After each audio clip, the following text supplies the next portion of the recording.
guys, I thought I would show you today what I've been playing during the summer. We are approaching the end of August and I had 4 weeks of work during July. So I've had a lot of time to invest into playing video games. So I went back, played a lot of games that I really enjoy, some of my favorites. I went back and played some games that I have never beat before, and I've played some of the new releases as well. I haven't been around making videos, at least videos like these, for like a year or so. I've been uploading some silly gameplay clips and stuff like that, but I've not done any pickup videos, any game discussions or games I played recently episodes or anything like that. So I thought I would start with games I've been playing recently and cover the summer months where I had the opportunity to put in a lot of gaming. So the first game I decided to pick up and play was King's Field, and this is the original Japanese release. This is the first King's Field game, the first in the series, and it was only ever released in Japan. So I played this with the English patch on my chipped PS1, worked perfectly. And this game has not aged very well when it comes to graphics, but when it comes to atmosphere and music, it's still at the top of the pile of the King's Field games. I think it's a fantastic game. However, it's very hard to go back to King's Field 1 if you've played any of the later entries in the series, or if you've been playing, you know, a lot of Demon's Souls and Dark Souls, because the graphics looks considerably worse. It was a release game for the PlayStation when it came out in Japan in 94, 95 or something like that. So the polygonal graphics aren't that hot, but that said, there's like almost no loading, and everything is made up of polygonal. So I think it was quite a feat to have this on your console back then. So, but I do really recommend it if you enjoy free roaming dungeon crawlers and From Software's dark fantasy settings, because it's really the first game From Software put out, and it really shows that a lot of love went into this, because you can find a lot of these themes and stuff in their other projects, all the way up to, you know, Dark Souls and Armored Core and stuff. So really enjoyed that. I also played the same game but the PC version. This is the Sword of Moonlight King's Field making tool. This was also only released in Japan, but you can download it for free from swordofmoonlight.com, I think. And with this tool, the original game is included, and it's been reworked to work with this tool, so it looks considerably a lot better. It looks like some late PS1 game, early PS2 game graphics, so it looks a lot better than the original. But it's much worse because the enemy pacing and stuff are really off. They get stuck in walls, and it takes a lot of the challenge out of the game.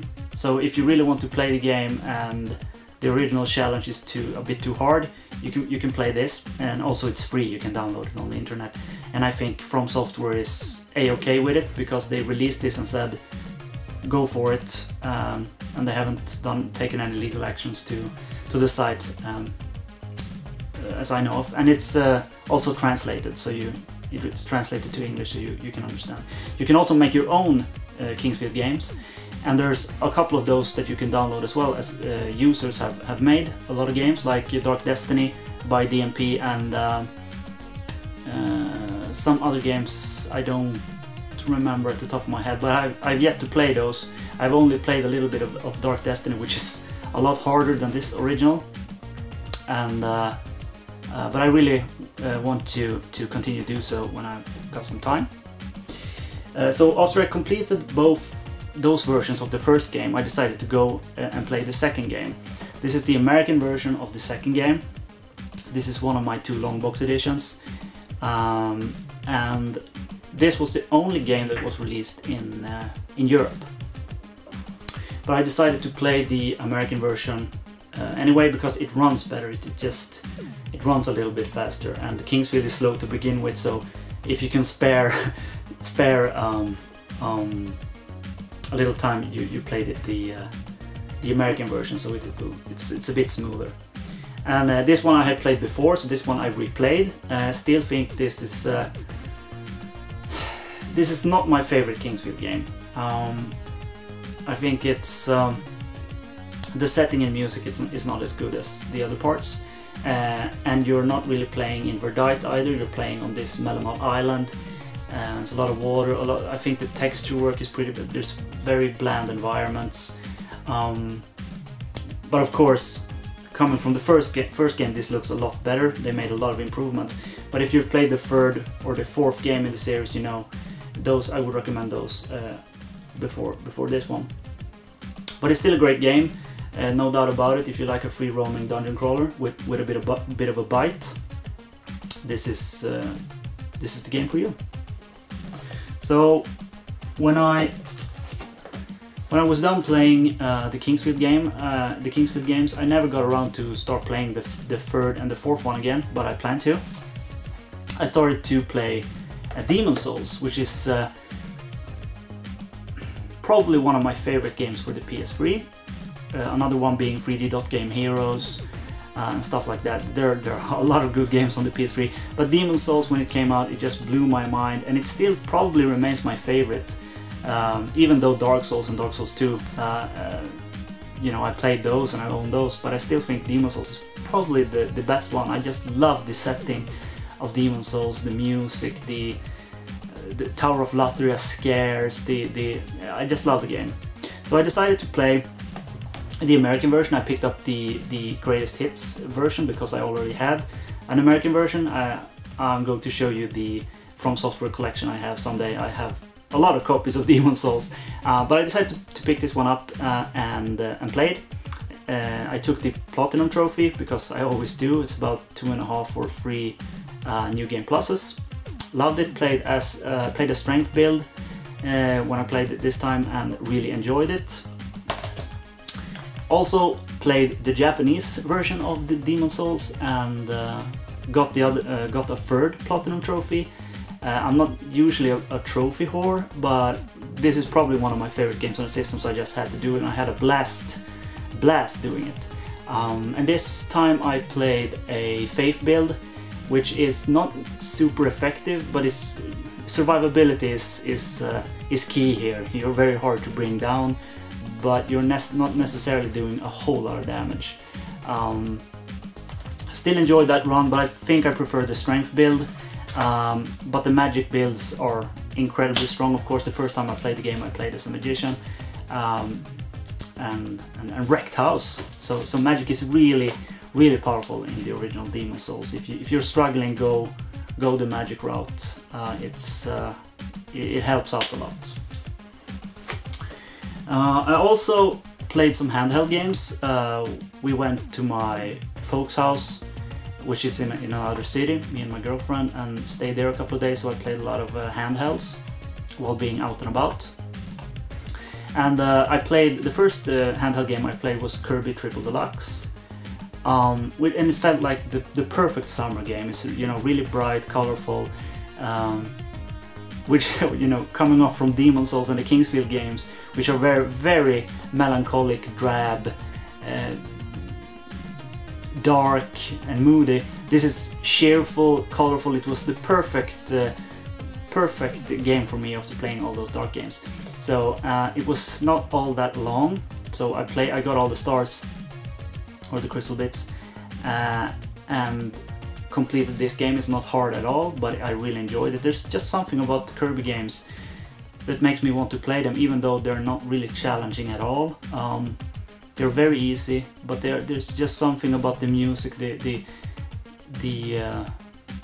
tempo, the upbeat atmosphere that makes them very enjoyable platformers. So I really recommend Kirby Triple Deluxe. Also got into a bit of a Zelda. I got this terrible Zelda craving. And I'm really looking forward to Hyrule Warriors, by the way. I know it's, you know, people say it's just a Dynasty Warrior game with a Zelda skin. but I'm a very big fan of Dynasty Warriors. I love that kind of grind mentality. It's just one of my guilty pleasures. And the Zelda skin doesn't hurt either, because Zelda skins are awesome and the music is really cool. So the first game I actually started to play in the Zelda series was, let's see if I can find this in this rubble,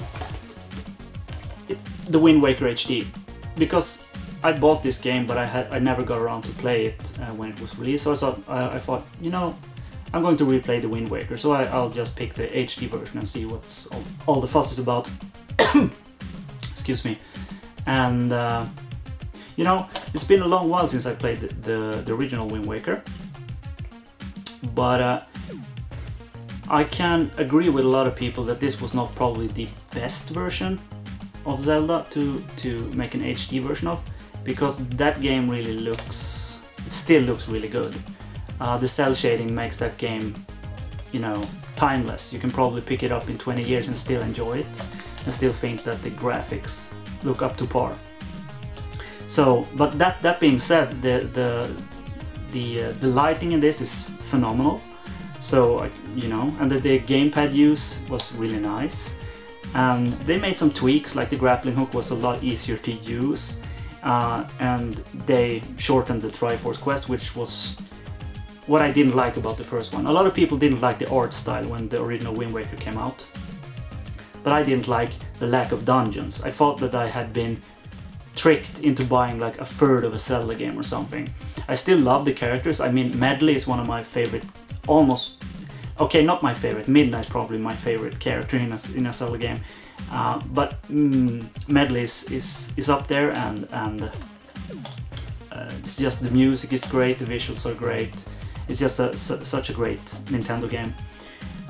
Not my favorite Zelda game, but it's up there because of the art style, the music and stuff like that. But I still think that the game had too few dungeons and too few bosses and stuff like that, and a lot of just filler, which I don't really enjoy.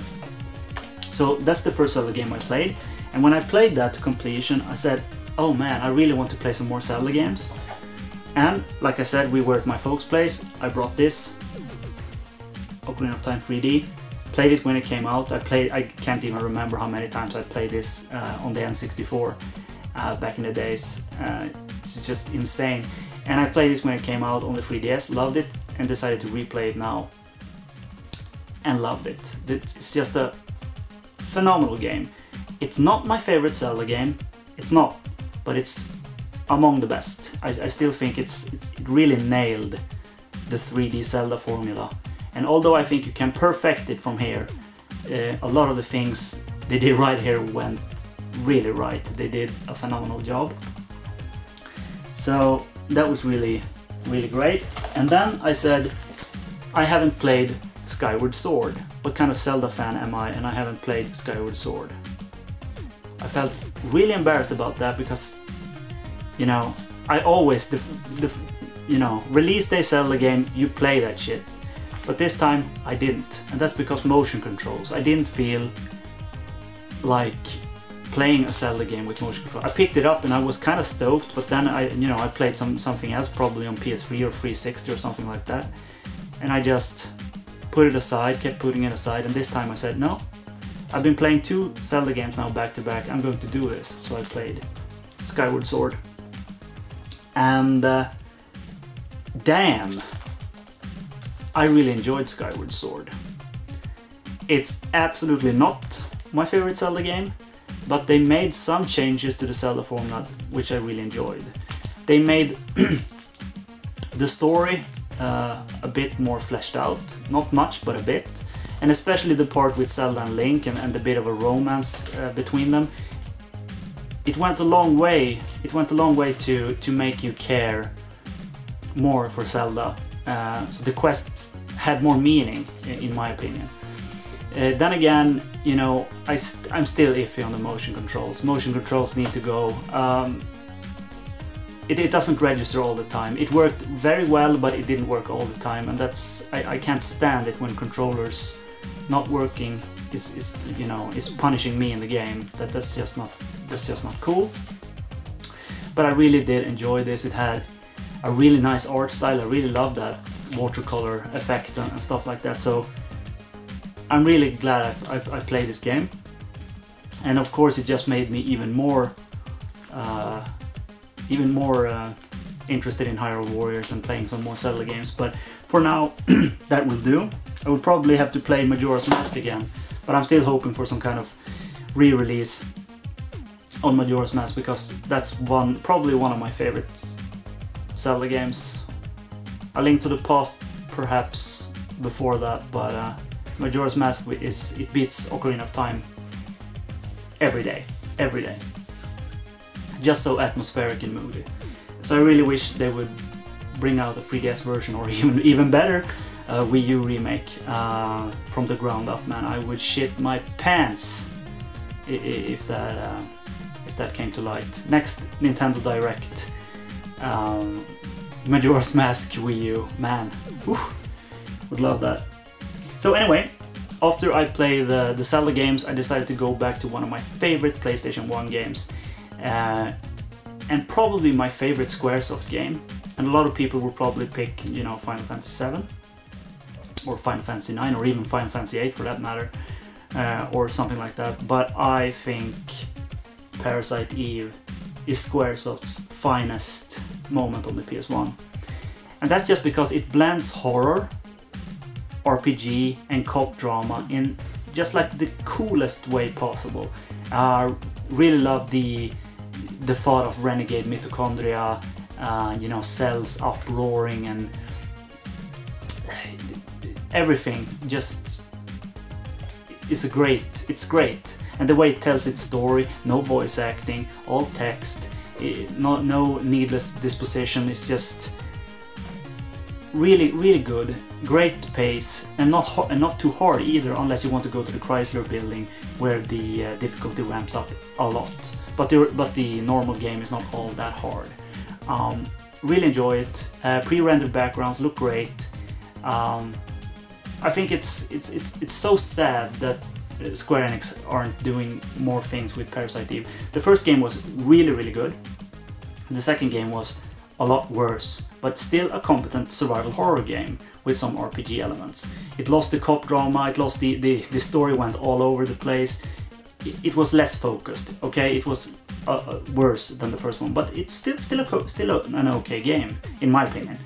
Then the PSP game, which was an sort of half-pervy action game, which I didn't really enjoy at all. I think they just took everything from the original and even the second and just flushed it down the toilet and said, fuck it, we're just going to make an action game and hopefully sell a third of what Call of Duty sells. I don't know, but I didn't enjoy it. I mean, they had the best opportunity to make a great JRPG with survival horror elements and stuff like that on the PSP, which is a great handheld for RPGs and stuff like that. So, and they blew it.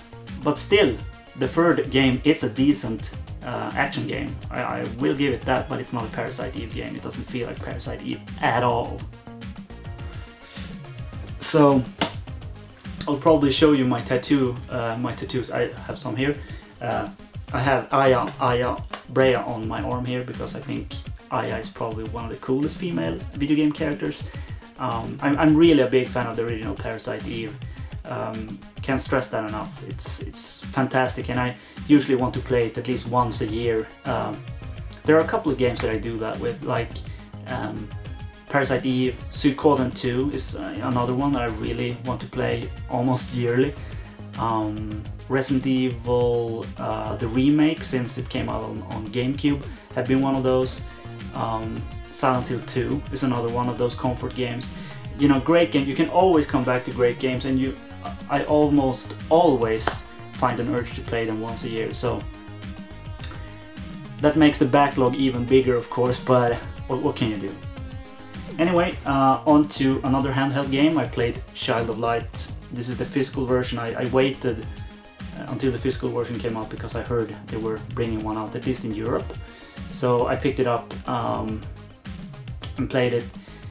It was ho-hum. I enjoyed the art. I mean, everyone enjoys the art. The music was great, but the story was not especially heartwarming at all. Everyone had been telling me it feels, oh, it's a heartwarming story and it feels like a storybook, and I don't know, man. I thought the story was very, there was no focus in the story, and the characters and all the rhymes, it wasn't really my cup of tea. Still had quite a bit of fun with the battle system though, and played it through to the end. Great music, great art. Was worth the money I paid for it, but I wouldn't really, you know, highly recommend it or anything like that. It just might be me. And then I picked up and played a PS4 game that was released this summer, called Murdered Soul Suspect. This is the limited edition, but I don't know what's so limited about it, to be perfectly honest. But I picked up the PS4 version, and I played it through to the end. It reminded me a bit of Shadows of Destiny in USA, Shadow of Memories here in Europe. That old Konami game for the PS2, which is a game I really like. I have the PSP version as well. It felt a bit like that, and a lot of people aren't really enjoying Murdered, and Square Enix doesn't seem to enjoy it because they closed the studio down, because the sales were probably not that great, and the reviews aren't all that great either for this game.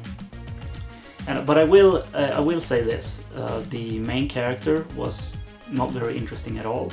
The love story between him and his girlfriend wasn't very interesting at all. A lot of things felt very, you know, vague or very weak. The story, and a lot of logical pieces in a murder investigation needs to be, you know, very logical, but they really aren't. So they missed an opportunity to make a really great murder mystery. That being said, I still enjoyed the game, because what mystery was there kept me entertained to the end. And the collectible items, which are usually, you know, collectibles, who likes collectibles, but in this game they unlock ghost stories. And man, I loved those ghost stories. I would almost play the game for the ghost stories alone. They were, you know, campfire chillers. Like, they weren't, you know, awesomely unsettling, but they were, you know, like scary around the campfire, you know, takes me back to my youth, like, in a way. So I really enjoyed that aspect, and of course there was some things that I really did enjoy here. They had great ideas, but they didn't flesh the ideas out enough, right? But I would still recommend that game. It's especially now since it's dirt cheap. And it's really sad to see the studio go, because maybe in a sequel or another game they could bring what they learned and flesh it out even more. But it seems to be really hard for studios to try something new and fail now, because then they would just close. It's really sad. But that being said, after that I played another PS4 game that was released. I don't remember if it was this summer or slightly before the summer. It was Wolfenstein: The New Order. Damn! This game, I had a lot of expectations for this, because Machine Games are old Starbreeze members, a lot of them anyway, that made Riddick and The Darkness, the original The Darkness, which are two of my... I'm getting really tired of saying favorite game all the time, but I really enjoyed those games for the Xbox and the 360 PS3 era. I mean, when Riddick came out, it blew my mind, and when The Darkness came out, I really loved The Darkness. I hadn't really read all that many comics about The Darkness, but the game felt very good. Great pacing, cool powers, very dark and moody, great music. A lot of dialogue and you know, story. Really love that game, and that's the kind of first-person shooters I enjoy. Story-driven, very slow. They don't need to be, you know, Quake or something like that you need to play to get good at and play against other people. I enjoy single-player first-person shooters, like, you know, The Darkness, BioShock. Singularity and stuff like that. And this was not a multiplayer shoot fest, which, you know, when you think Wolfenstein, you think of a silly, game where you shoot Nazis and maybe have a couple of death matches. But man, this game was very well done, and the characters, you know, you get to enjoy, you get to like every character in the resistance movement. It's graphically really nice looking, it's bloody, it's, you know, it's very mature in that sense, but it still has a lot of comedy in it. It feels like they've mashed together like a really horrible, you know, take Schindler's List and then they take Tarantino's Inglourious Basterds and they just jam it together, so they get all the horrible parts of the Nazi regime in there with the almost overly over the top and comedic versions of the Nazi regime from Tarantino's movie, and that's exactly what you get here. And I just loved it, all the small details, the Beatles singing in German and everything. That it was such a great game. I had high expectations for it, but they blew my mind out with this. They surpassed all my expectations. So I really enjoyed it, took platinum in it, just loved it every minute. Played it several times over. And when you play a game several times, when you finish it and you say, damn, I want to play this again and maybe bump up the difficulty a bit, then you know you've played a great game. Because a lot of games you just play, if it's a single player game, you just play it and then you're done with it. But if you instantaneously get the urge to play it again, I would say that's the mark of a great game. And Wolfenstein: The New Order, great game. I really want to see even more great things from Machine Games in the future, because that was a great game. Also been playing a lot of Final Fantasy XIV. You know, I've been playing this since it came out on the PS3, switched to PS4 when it came out in March, I think. I've been playing it. Just recently decided to take a little break. And I decided that because once I was out farming for Atmas for my weapon. Like, I've been doing several hours, almost a day. I think I got one. And all of a sudden the Platinum trophy pops without me even knowing. So I've been doing a lot of stuff in this game. You know, over 1,000 Leave quests, over 1,000 fates. I'm doing the coil regularly and stuff like that. So I said, you know, maybe I just give it a break and play something else, because this is a time sink, and play something else until the expansion comes, because I really want to try out the Ninja, and I know a lot of people probably want to try out the Ninja, but try out new jobs, because currently I'm playing White Mage, which is a great job. In Final Fantasy XI I played Summoner and White Mage, so I really like this supportive character. But I also have a Paladin, max leveled, with you know, Allagan gear and stuff. So I really I've played this a lot, so I decided it was finally time to put that game to rest for a while at least. And then I've also played a lot of Mario Kart 8. Of course, a lot of Wii U owners have. But this is a game that I pick up every time someone comes over and wants to play something. It's just such a great, you know, local co-op game. And we can even go online, you know, me and a buddy can go online and play matches as well. I play wirelessly, no lag. I am super impressed with the netcode in Mario Kart 8. Haven't had any issues at all, and I'm playing wirelessly on my Wii U, which is not usually a you know, online console for me. I mostly play single player games on that, which is okay, because I am mostly a single player gamer. It's just who I am. So great game. You know, everyone knows that, so I don't really need to keep bringing that up. And then probably the main event, and the game I really want to make a game discussion of at a later date, is Fatal Frame 4, Mask of the Lunar Eclipse, or Project 04 if you live in Europe. This was never released outside of Japan. It was made by Tecmo and Grasshopper manufacturer, and published by Nintendo. And man, I really wish they had brought this out here. This is probably the best Fatal Frame game after the second one. It's really good. You play a lot of different characters with the story coming together at the end in a very beautiful way. Art direction great, scares, oh my god. Oh my god. Very unsettling game. And I'm really happy that survival horror is coming back in a way.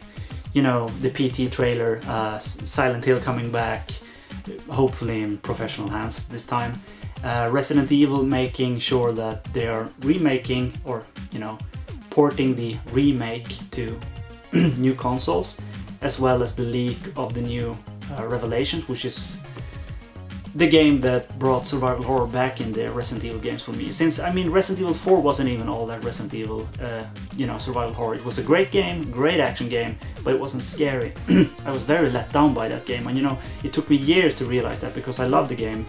I really, and I still do, but I still think it fails as a survival horror game.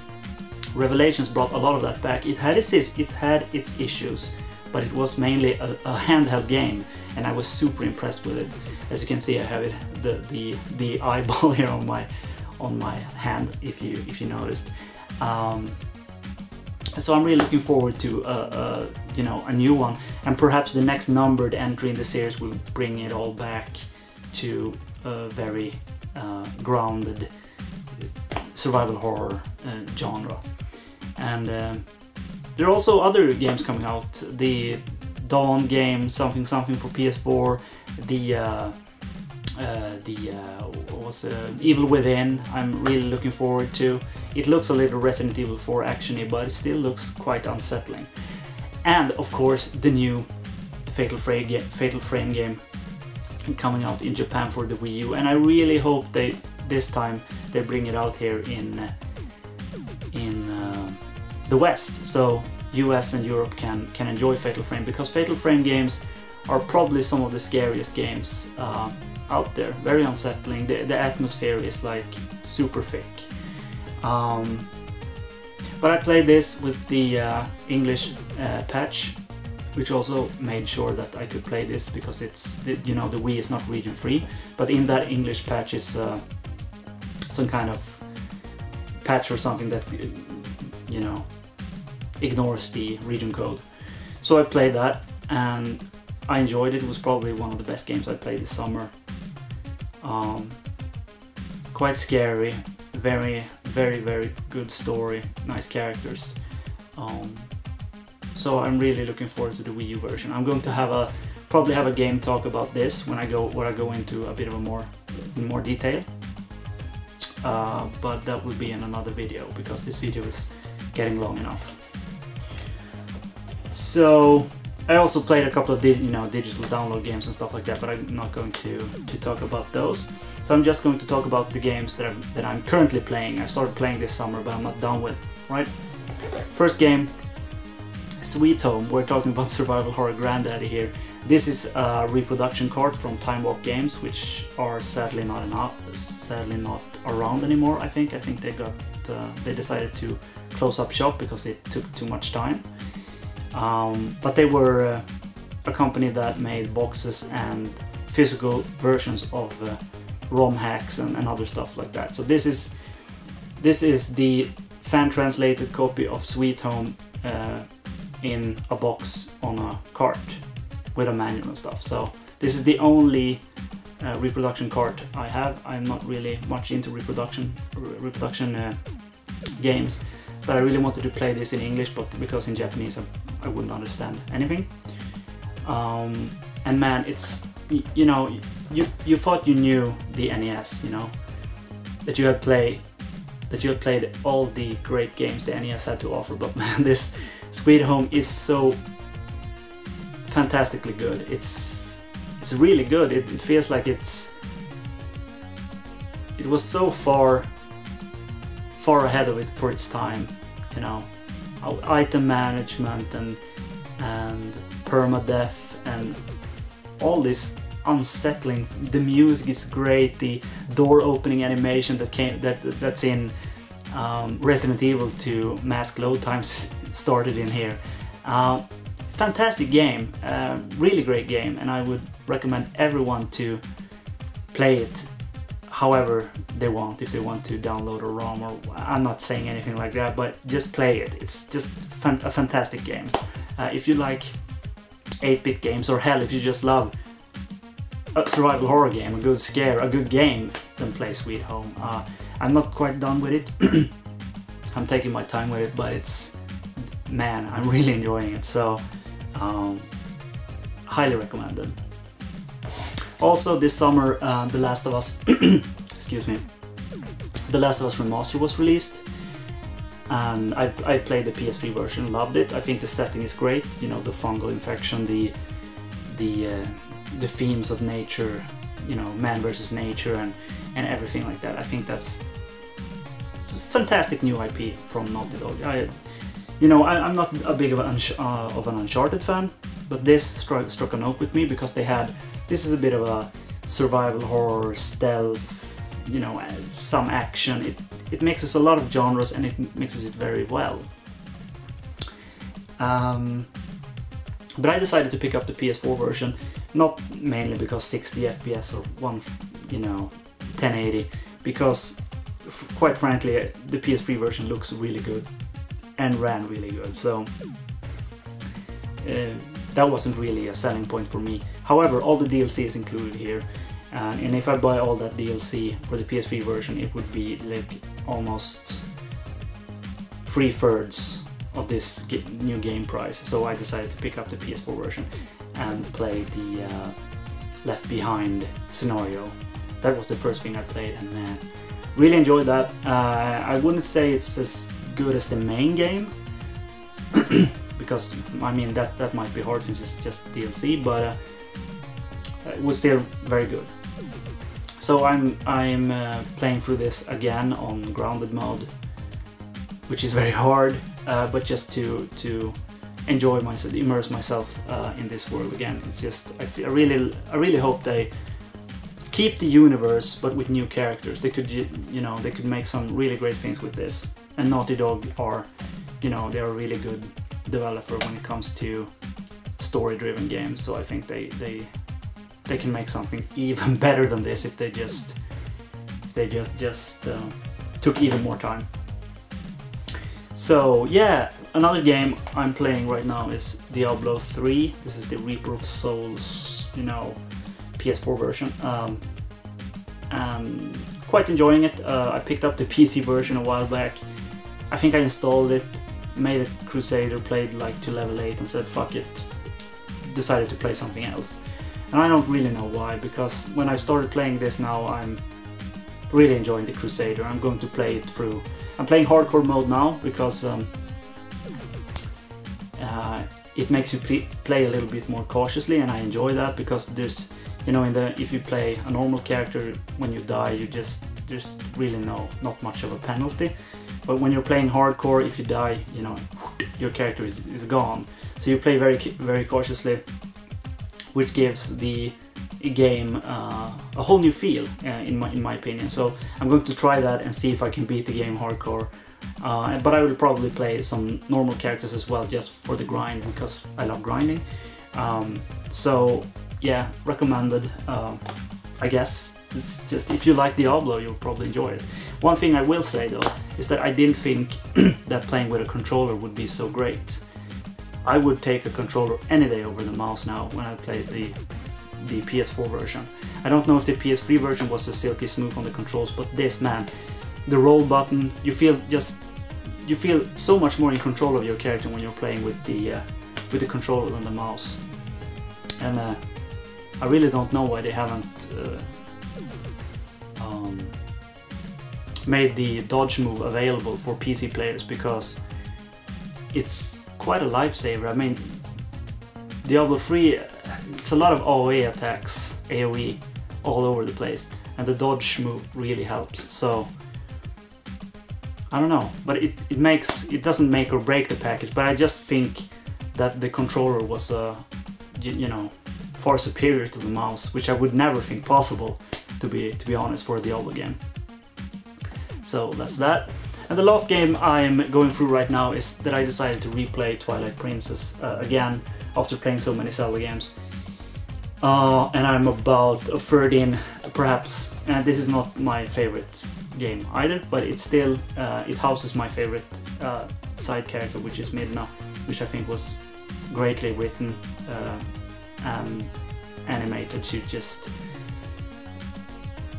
super cool character. So I'm going through that again, and that's it. That's what I've been playing mostly, and some games here and there which I haven't really invested all that much time into. But this video is going on long enough, so I won't bore you with those. So yeah, if you watched all this, congrats on you, and thank you for sticking it out to the end. I'm really starting to come back into the YouTube groove, so I'm going to have some pickup videos. I'm not going to have a pickup for the the entirety of the year I've been gone, but I'm going to have a pickup video for probably August, and then have one each month like I had before. And I'm probably going to start doing some game discussions, because I really enjoy listening to those, and I think if you can spread the word of a good game, it's just, you should do it. If you played something and it really resonated with you, tell someone. I mean, some people don't care, some people might care and try the game, so I really think game discussion videos are really neat. So that's it for me, guys. So have a good one. Bye.